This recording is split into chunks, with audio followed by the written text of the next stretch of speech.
welcome to Brad Rolls.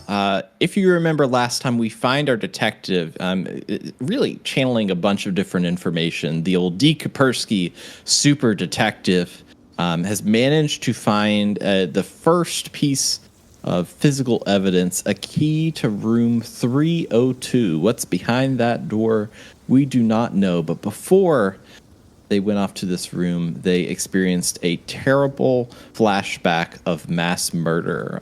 So the detective wakes up in the elevator. They're kind of like bleary-eyed. They're kind of like wiping their eyes a little bit, and then all of the many mental pieces of the detective come to themselves within the elevator. So that is the scene, and you all may talk in your head. Oh, and I suppose I should assign the magnifying glass. That's going to be assigned to... Excuse me, I came up with who it actually is. It's the Haru Specs, Cody's character. Oh, shit. It's the first one to own the magnifying glass. Okay. So we're off the elevator. We did go to the third floor, right? So You're on the elevator. That's we're on the elevator. Up. Yes. Oh boy. Okay. Yeah, I don't like this elevator. I didn't trust it before either. I don't like that we flame broiled a bunch of people at some point. That was oh no, I'm not. I mean, that seems that's probably just. I'm not convinced that really happened. I'm sure that's just us remembering a movie or maybe a training film back from the academy or something. No. I'm sure that's not actually something. Allow me to put everyone at ease. That wasn't us. That was the Ravens. The Ravens were talking to us again. Okay? It's fine. See? Not us. Not us. The Ravens. The birds. Why would we remember it as us? Oh. Why would we want to remember? Just let go. What is memory? I mean, who knows? But I know what I felt, and I know what I saw. Do we though? I mean, look at the facts. We're in an elevator. We're nowhere near fire. We're nowhere near a flamethrower. We're nowhere near. Well, we are near a dead body. If we were really like a war criminal, would we be a cop? I don't think so. We're a cop. We're a damn good cop, and that is who we have to be. Not to correct you, super detective. Right. Super detective. We should probably go save our partner. Let's get off this elevator. Yeah. Okay. Yeah. Well, the stairs, to remind you, the stairs we thought was a pretty good plan, and that didn't work out so great. So if we don't take the elevator, we don't take the stairs, what do? We can't climb up the outside of the building. We'll fall into the abyss. We're going to have to get out of the elevator. Take the elevator. We're already on the elevator. We're getting out of the elevator. Okay. Did we go anywhere? We got to check the lamp. The lamp. For... Well, I don't know. It could be anything, though. Right? Could be anything. The lamp's going to take us to what happened to our partner, so... Well, I don't see any reason why we shouldn't check the lamp, so let's go check the lamp. And a key is basically just permission to go into a room, right? Yes. Okay. Yeah, let's just go in there. I mean, it's practically our room. We have 2 rooms. I mean, let's open a new door. Why would we not have 2 rooms? This is, you wouldn't want to get, if someone thinks you're in one room, you can go into the other. I hate to say it, this does actually lend credence to the idea that we do have a partner that they're not telling us about. And that it's a partner we do not have a romantic relationship with because... Who has time for that shit? Or maybe we did because we have the key to their room. Maybe they have the key to ours. Ooh. We don't need a key to our room because we can go wherever we want. We are a super detective. True, but the door doesn't know that. You know what? We should at least try the door. If the door is locked... The door is an inanimate object that Can I ignore... just so happen can manipulate very easily. Yes, you can. Since I have the glass, can I ignore their conversation that's on? Yeah, absolutely. Yes, 100%. I'm going through the door. 100%. Okay, so you're gonna leave the elevator. Are you gonna checking out? You're gonna go to 302, the room key that you have? Yes. Yeah. Okay. So Actually, you know what? First, I just want to see if room 304 is open. Okay. Yeah. So you go over to the door and you try to like turn the handle on it, and it's not. It's locked. It was worth a try. While he's handling that, since he's touching it, and the light touch is kind of weird with this stuff. Is this an interlock? Can I make an interlock check? I mean, you'd have to ask. You'd have to agree upon it with the person holding the magnifying glass. Gotcha. If they want to do what you want them to do, you got to convince them. Okay. The act of you touching a locked door makes me want to fiddle with it. Would you like for me to try to make an interlock to see if, just the right jiggle or jerk of this handle is what is necessary to open?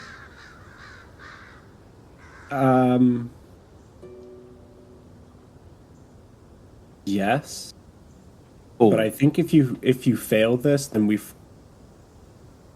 don't know how to use doorknobs anymore because of my flaw, and we're gonna feel like doorknobs are like doorways to something spiritual. So like, go for it. That sounds great to me.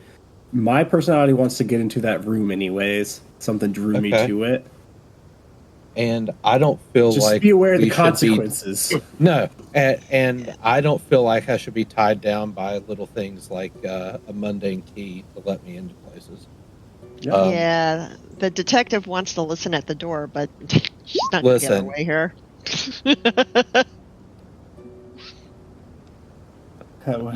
You just didn't try hard enough. Wow. Nope, did not. It's fine. Watch it. I'm sure nothing will happen. It's our room. It's not like there'll be a booby trap or like a legion of bad guys like ninjas with nunchucks waiting for us or something. We'll never know unless we open the door. And if we don't like it, we just leave. I bend down, get real close to the door, and say, "Open sesame." Okay. Turn it in. Okay, yeah. Can you roll a I rolled my interlock. Oh, he already rolled it, brother. You already the person holding the magnifying glass has to do the rolls. Oh. Has to do the rolls. If you're holding the magnifying glass, you gotta do the rolls. That sounds awfully sus to me. That does sound you gotta do the you gotta do the rolls if you're holding the magnifying glass. That is it. R/D6. You probably should have tried to convince him to give you the spaces. Glass. It's /R2D R space 2D6. Right. Yeah. Hey, there you go. Get dunked on. Yeah. I know. Get dunked on. For the listeners at home, when I light touch rolled interlock, I got double sixes on my roll, and then when the GM asked for us to re-roll, the horror specs rolled double sixes on their TV. You know what? It was the magic words. I already said the magic words. It was already done. See, here's the thing. You all maybe think, maybe I haven't played this game with you all for 2 years, but I can't railroad you. So I'm prepared for pretty much anything outside of like you're in the sky, so don't jump out of the hotel. That's the only thing. which you all did not. And that we have done that also, I'll remind you. That might not stop us. We have done that. All right, so you whisper. So the scene is the detective turns down and whispers into the door, "Open sesame," right? And tries it again. You open the door. The door immediately opens for you, and you walk into a room. It's kind of like a dark room. There's a small bed in there. There's like a little chair. There's a bathroom. Nothing is kind of like immediately. This looks like a new hotel room to you. Nothing is amiss. There's a nightstand beside the bed, and there is a lamp on it.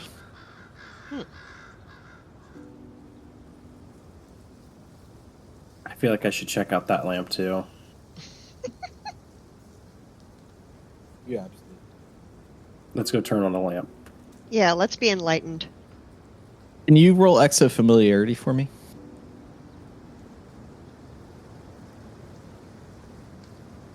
Yeah, is that plus what? Plus who? The +1 for exo familiarity. Get a 9. A 9, yeah, a 9 + 1 is a 10, so that is a full-on success. And that so you do have. +1. Oh, that includes the +1. Okay, yeah. So that is a mixed success. What happens is the world is going to get a point of deja vu, but you hear a voice, kind of like there's like almost like an intrusive thought that has come into your brain, and you hear a voice say, "Do it 3 times." Yes. Oh, That's exactly what we do. Okay, yeah. Talents or whatnot is what you don't know can hurt you. So with that mixed success, with that power, if we successfully investigate something with exofamiliar, we learn whether it's dangerous or how it could be. Since it was a mixed success, I don't know if that counts to activate that power. So I will say that you know that if you turn this 3 times, something will change. Like there will be change. There is no present danger, I would say, but something will change. It's fine. Do it 2 more times. Do it. Absolutely. Who knows what will happen?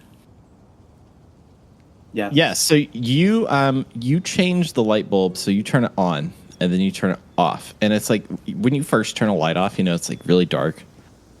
Like as you turn it off that second time, it's like fully pitch black, and then you turn it back on, and then you realize the lamp's not there anymore. In front of you is a large open forest meadow. You look around and you see a door to your far left that says 302 on it. In front of you is like almost like a grassy area that's secluded by these giant trees. In the middle of this grassy area is a hole in the ground. At the front of it is a headstone, kind of like with some scribblings on it with these kind of like little markings on the top. To the side is a pile of dirt with a shovel in it, but inside of the hole, as you peek down, there is a body in there. And please refer to the scene in front of you. Everybody should be able to see it. Okay. Well, that's not supposed to happen. What the hell? And this is a second body. But this is a second body. This is supposed to be a hotel. Is this a second body, or is this the same body as we saw earlier hanging? This is a body dressed in brown. Second body. Okay. So I have what are these called? Perks, skills? Yes. City Strangled and Red Strings. Basically, if I contemplate something, think about it some, I can roll one of exofamiliarity, reconstructure, or hackles, and depending on my successes, I can learn how it's connected to our case. I like to roll that to figure out if I can see some information, either reconstructure or exofamiliarity, for this body and see if it's connected to the other body, and how. Specifics. Okay. Does it matter which one you want me to roll? I think it doesn't for this. I think we have +1 for each. I think I'm gonna have you do like an exo familiarity. I think that would make the most sense because some weird stuff's happening. Yeah. Obviously.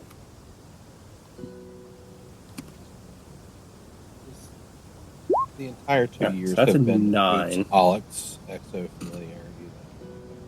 Yeah, so that's a mixed kind of a mixed success. It says if there's a connection to something relevant to the case you don't know yet, you learn that it exists, but not like a name. Or if there's no connection, we learn that. Yeah, so you were surveying this area. This area is much cleaner in terms of the scene. You're kind of looking around. This looks like that it was intentionally dug. The headstone was intentionally placed. And you look down at the hole in the body, like you're kind of standing over it and you look down, and the body looks very peaceful, like it's been put there. It was made to lay to rest, as opposed to the other body, which was not laid to rest. It looked mangled. It looked like a different scene. This is not trying to be something. That scene was trying to be a suicide. This scene is just a death. Now how this death happened, that's for you to find out. But the like as you look around, you realize that the thing that's different about this is this seems very ritualistic. Like everything was very much like put together for the purpose of housing this body. And as you look down into the body, you feel kind of like hang on, I gotta find. Yeah, you feel kind of like weird, like your knees start shaking, and then that one knee that you bumped earlier kind of gives way, and you fall into the grave, and you land on top of the body, and you're like encased in like not I wouldn't say encased, but like the number of strands of fiber from this body kind of like pierce you through your skin. Like it's all very rough, but you realize it's a bunch of fur, that this body is just like covered in like skins of animals, almost like a hunting suit and a coon skin kind of hat, but the face still feels warm. But you realize that there's no heartbeat, and you are in this hole with the body. You have not lost the magnifying glass either. So lividity, time of death, stage in the scene. This is all stuff we've gotta make notes of. All of this. This is important. This means something.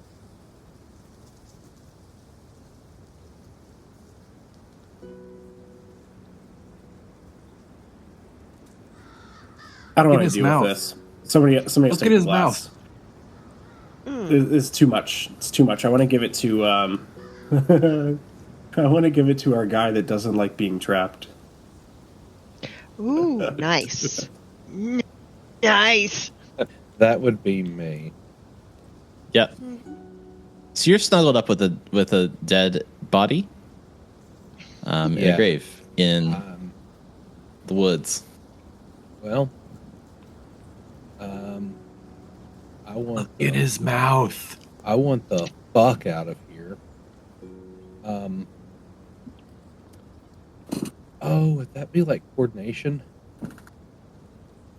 To get out of the grave. I don't want in the grave. You don't want in the grave, and you want to get out. Help me! I have fallen, and I cannot get up. Yeah, I would say that would be a. He has a mouth, and I don't want to. I would actually say that would be an inertia. Like you are trying to like crawl yourself. You're not trying to like it is a grave. Like you are trying to. There's no like secret pathway out of here. Or like best case, it's an inertia roll. I'm great at these. That's 4. Yeah. You go to kind of like bounce yourself up into like the stratosphere, and you grab onto like the top of the grave and try to pull yourself up. But then you realize that you're still like how you fell, you're actually being hugged up by the guy. And just because of the constraint that's around you, you have to pass the magnifying glass too, because you're being fully constrained. This is not good. So that was a failed action roll, correct? Yeah, if the PC who made the roll had the glass, they get deja vu and must give you the glass. So I also have Broken Hallelujah. If they did, whoever has the glass gets deja vu and must give the glass to the PC who rolled low. So it's... Oh, so this is the thing where, like, it's stuck on me. Yep. Like, Until you give that's up. right. Yes. It's stuck on me. Yes. So I that's get what I mean. deja vu, and I'm basically not allowed to run away from my problem unless I give up something. Like, you're locked in an embrace with this dead mountain man. Yeah. I don't like it, and there's no amount of consultation that's going to come through to me. Let's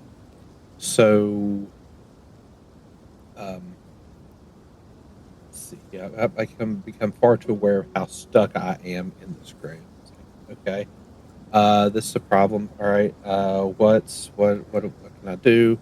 I'm just going to reflexively just start checking his pockets, checking, like, does he have valuables? Try to make lemonade out of these shitty lemons. Yeah. Right now. Can you roll a coordination roll for me? Coordination. Hoping for a grappling hook. It's an 8. It's an 8. Yeah, that's kind of a mixed success. You are searching through this guy's kind of pockets, and you come across a notebook.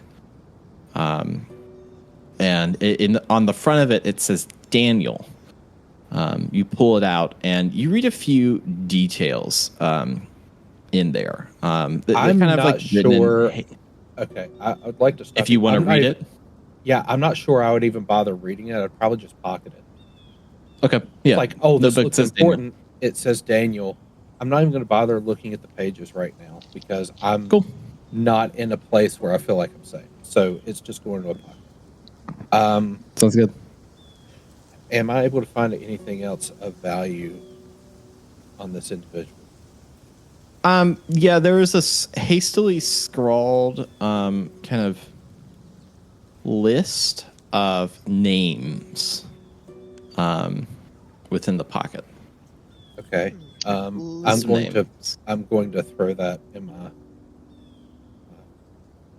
pocket possessions as well. Can I get a... Is this individual masculine or feminine presenting? Masculine presenting. They have a beard. Masculine presenting, yeah. Okay. If I had to say... If I had to guess 30s, 40s, 50s, 60s, like if I... 40s. 40s. Like, I wouldn't card them for alcohol. Like, no. Okay. So 40s with beard. Got it. All right. All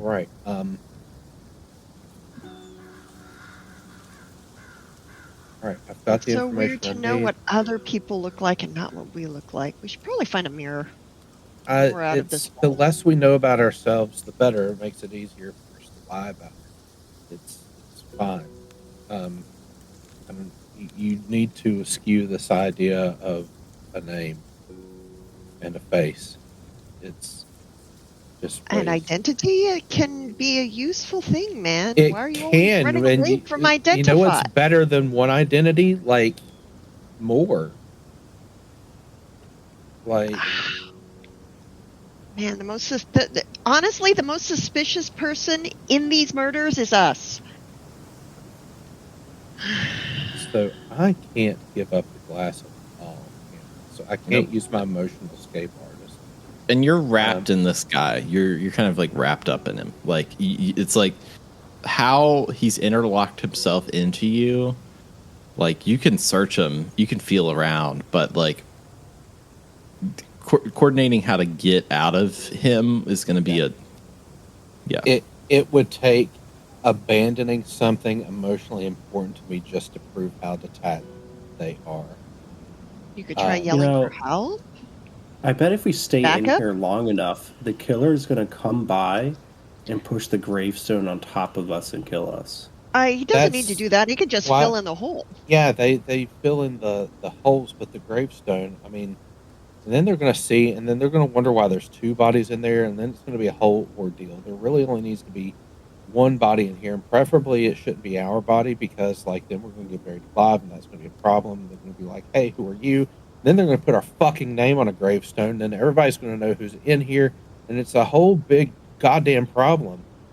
We should go. We know who the killer was.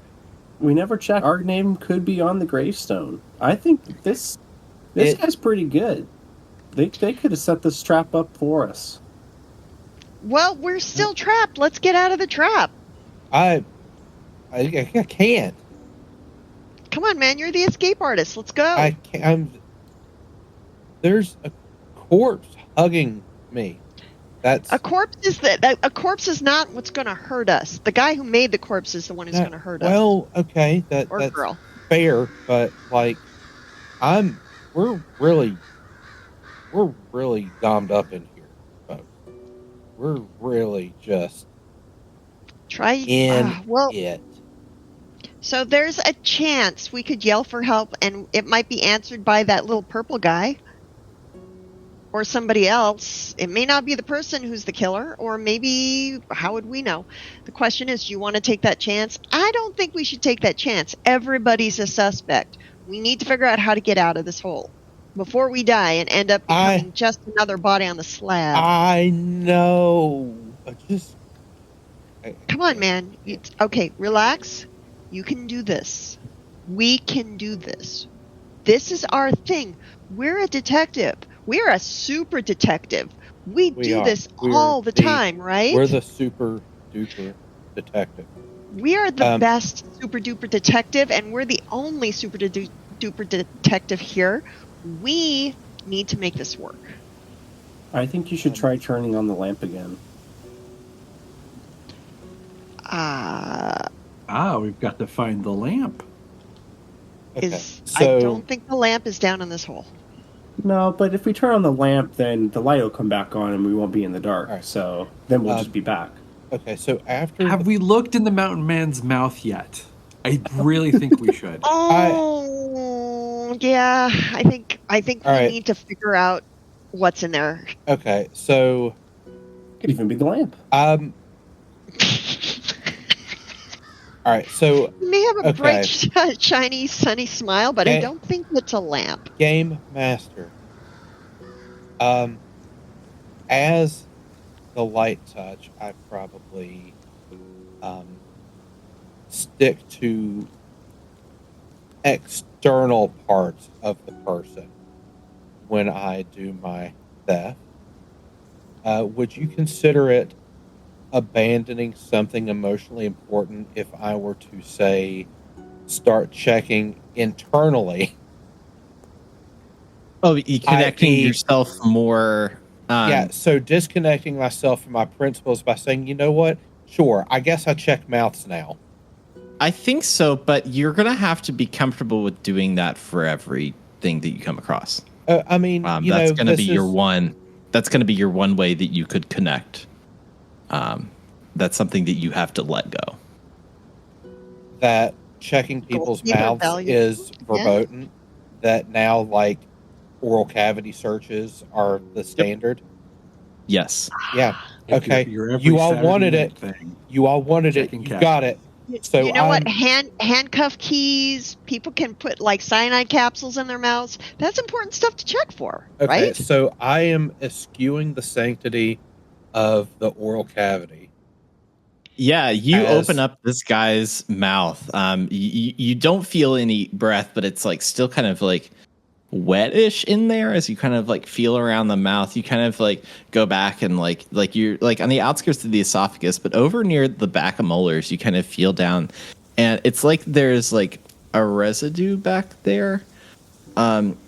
It has you kind of like feel that residue, and beside it is like a half melted, like it feels like piece of plastic, and you pull it out and you realize that it's some sort of pill capsule. Okay. Well, I guess we've And yeah, we started on find our something road. interesting. Did he go the cyanide route? Did he do a little?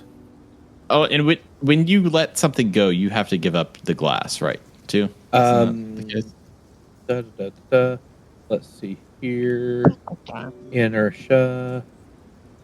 Until the PC holding the glass becomes demoralized, they cannot voluntarily give up the glass unless they've been Voluntarily. So now I can voluntarily. You can volunteer. Yes, you can continue to hold the glass, though. I'm not trying to take it away from you. I just wanted to make sure that that was the case. Yeah. So I think at this point, I'm like, there's stuff on my person. I just went like wrist deep into this guy's mouth to pull out a capsule. And you're untangled from him now. I'm untangled from him now. I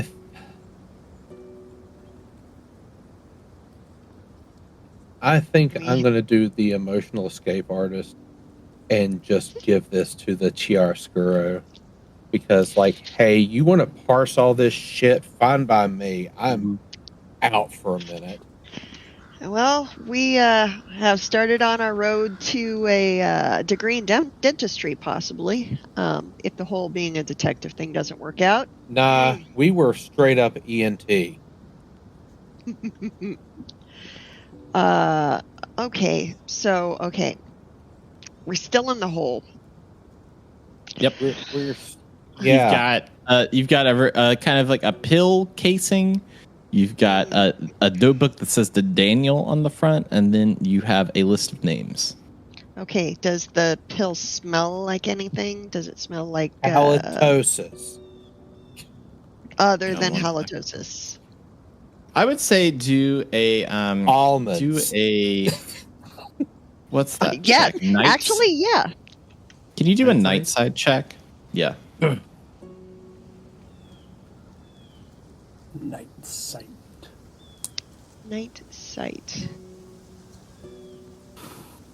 And so that's just rolling the 2d6s, and then we can add one to it. Right. +1, yeah. Right.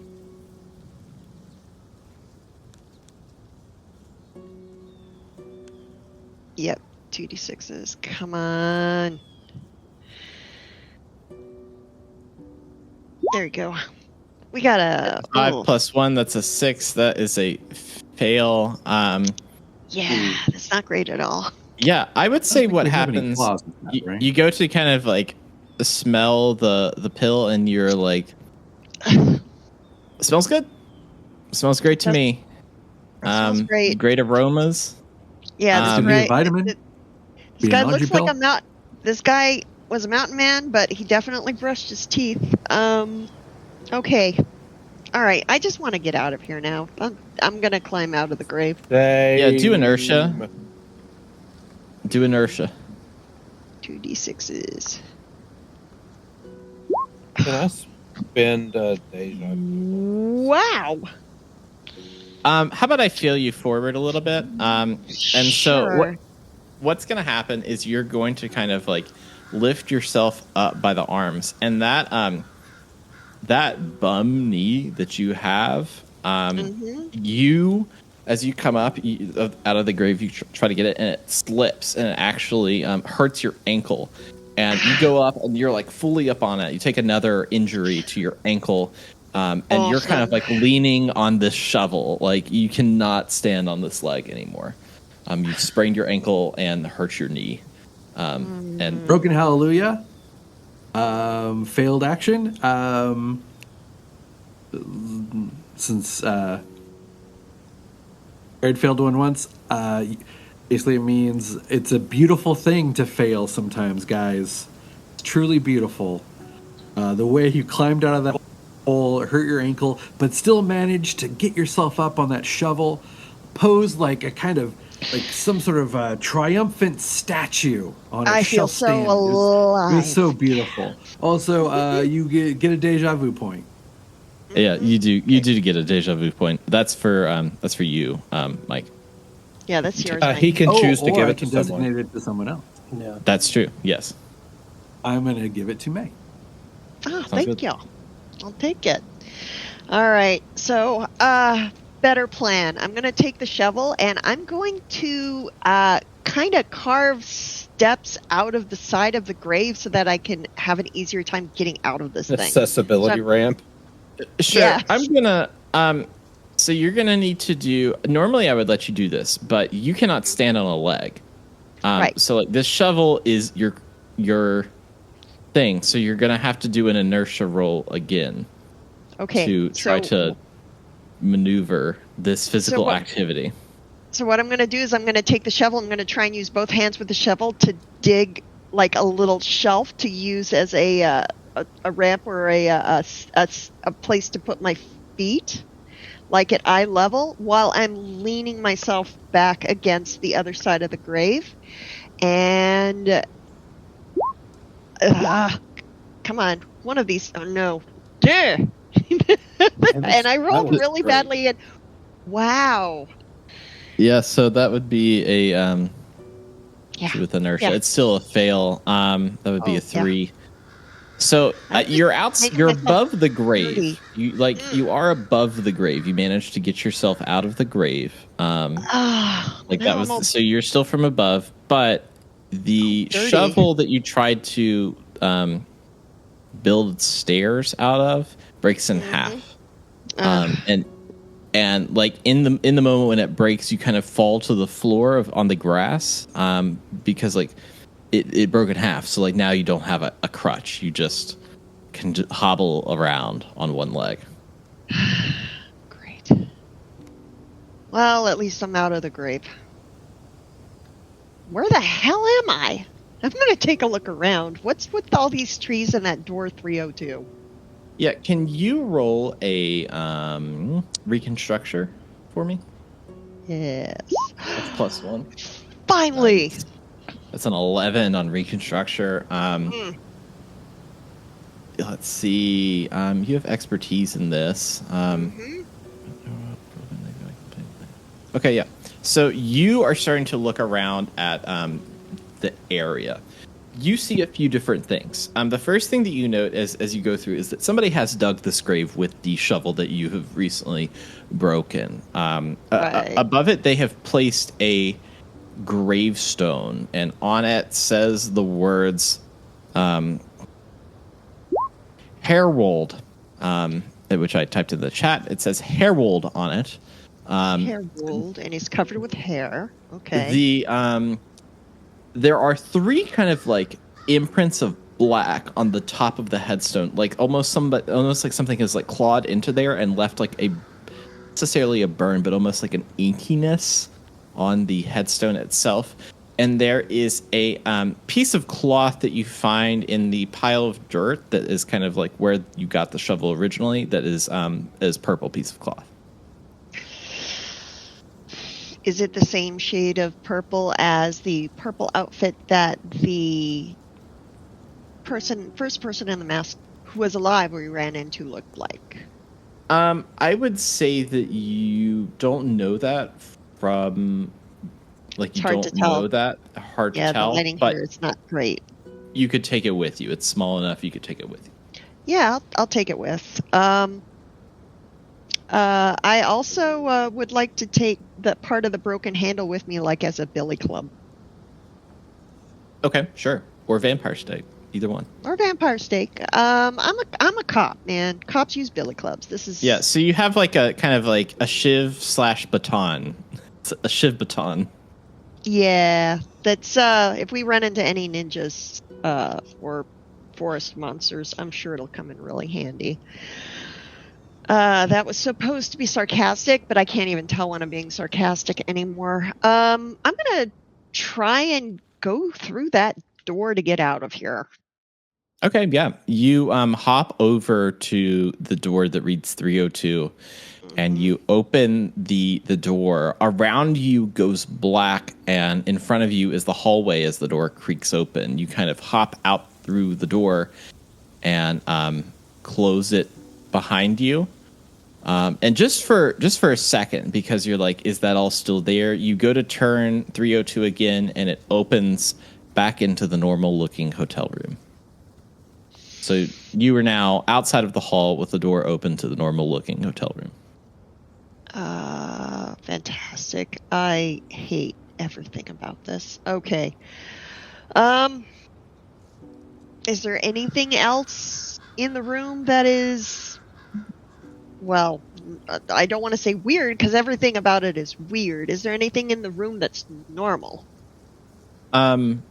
I will say that because you have the skill, you have obtained all of the physical evidence for the room. All right. Is there anything in the room that I can use as a crutch or a splint? Is there like any kind of first aid kit? Like maybe I can do something about this bum leg of mine. I would say roll signal for me. Okay. Let's do that. You rolled it twice. It looks like. So I'm going to take. One. I'm going to take the first result. I will. You. Yeah, that first result is a. Let's see. What's your signal? +1. Yes, that's a straight up 12. You find actually within the room there is kind of like a set of amenities with a closet, and you find a bathrobe and a walking cane. It's not a very fancy walking cane. It's more like kind of a medical device, like rubber handle, metal pole, but it is a cane nonetheless. Perfect. I still have the spyglass. Is there a mirror in here? I really need to get a look at what's going on here. Yeah, there is a mirror in the bathroom.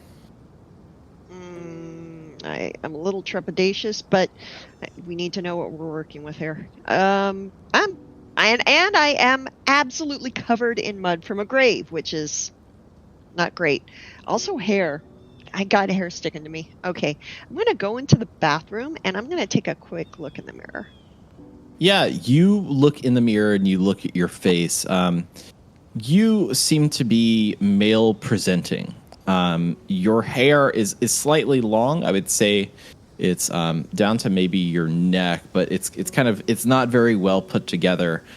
You've kind of got a scraggly beard about you, and you kind of look down to your outfit that you're wearing. It's blue in color. You look tired. There's bags under your eyes. You would say that you're probably like maybe 50. Yeah. I would say like you are the upper end of middle age, I would say. And it looks like I've had a rough couple of days. Oh, okay. You're very gaunt in face. Like you look, not necessarily. You look older than you probably are. It's a tough gig. And you were very skinny. Being a detective in the cold, hard city.